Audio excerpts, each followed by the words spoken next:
It is time for your community focus, and unfortunately, we have seen a lot of water incidents within the last couple of weeks, some resulting in injury, others resulting in death of our residents here in the area.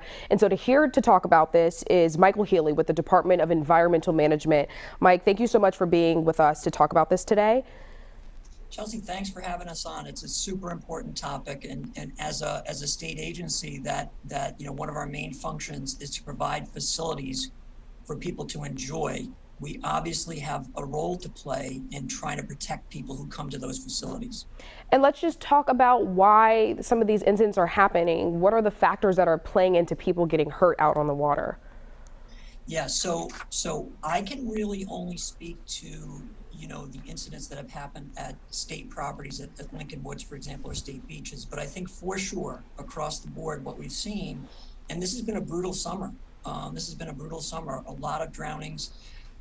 During the heat wave, that correlates to more people using recreational facilities. When it's hot, we want to cool off by getting wet, right? So we go to the pool, the beach, the pond, the river, wherever we can go to cool off. And what that can correlate to is with more people going to those places to cool off, it could also mean more people who don't know how to swim going to these places to cool off. So our big focus is sort of on preventative. It's to get people to hopefully listen before they go to a state beach, or they go to the Lincoln Woods State Park, or any facility that we have, to be careful to respect the water. And there are certain things that we talk about.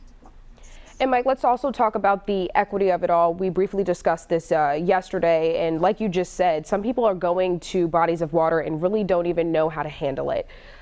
What's your comment on that?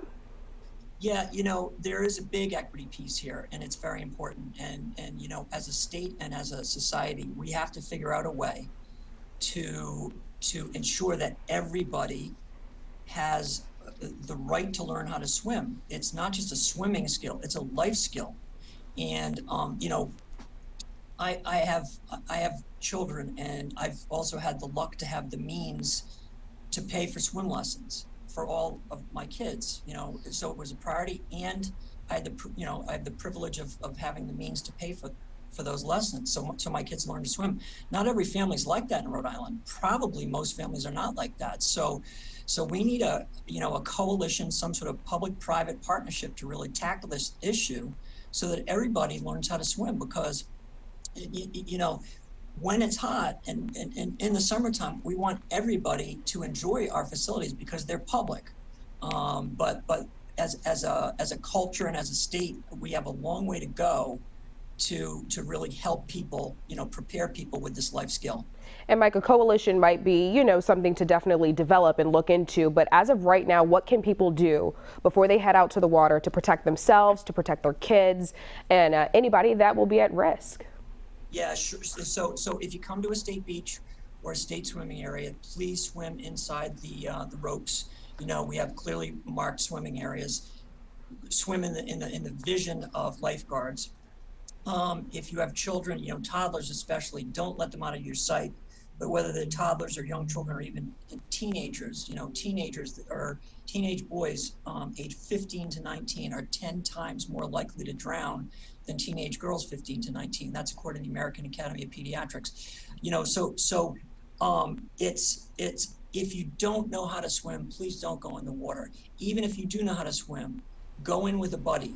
If you're a parent, if you're an adult guardian there at the beach or at the pool or wherever it is, watch your kids like a hawk, because these tragedies can happen so quickly.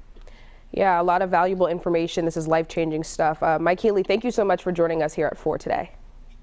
Chelsea, I want to say thank you to Channel 12, because this is the kind of coverage that really can save lives, and we appreciate it. That is our hope. All right, Mike, thank you so much. Let's look ahead to tomorrow now, when State Senator Joshua Miller will join us to talk about recreational marijuana now that it has been legalized in Rhode Island.